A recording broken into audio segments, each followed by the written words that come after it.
ہم نے نا زندگی میں 10 قسم کی دوائیاں کٹھی تو کھائی ہوں گی، لیکن کبھی 10 قسم کے پھل بھی کٹھے کھائے؟ وہ 10 قسم کے پھل جا کے نا کٹھے کر کے لائے، کیلا لے آؤ، سیب لے آؤ، امرود لے آؤ، ایک چیکو لے آؤ، کیوی لے آؤ، انار لے آؤ، انگور لے آؤ، پپیتا لے آؤ، کھجور لے آؤ، کنو لے آؤ، موسمی لے آؤ۔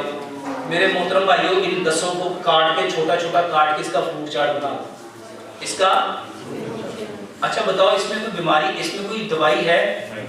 اچھا یہ جسم کو کیا دے گی؟ یہ جسم کو طاقت دے گی۔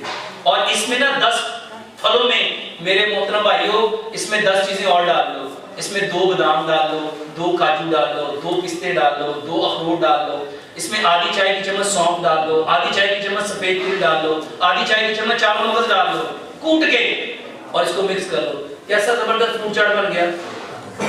اگر اور طاقت رکھتے ہو اور زیادہ پیسہ ہے، ہمت ہے، تو میرے محترم بھائی اس میں 5 مربے ڈال دو، اس میں گاجر کا مربع ڈال دو، سیب کا مربع ڈال دو، آملے کا مربع ڈال دو، اس میں ہریٹ کا ڈبہ ڈال دو، اس میں بہی کا مربع ڈال دو۔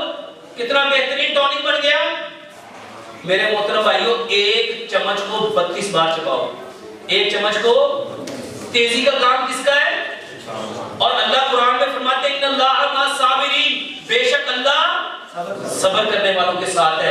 1 چمچ کو 32 بار چبا کے بتاؤ، جب 32 بار آپ چباؤ گے وہ کتنی طاقت دے گا؟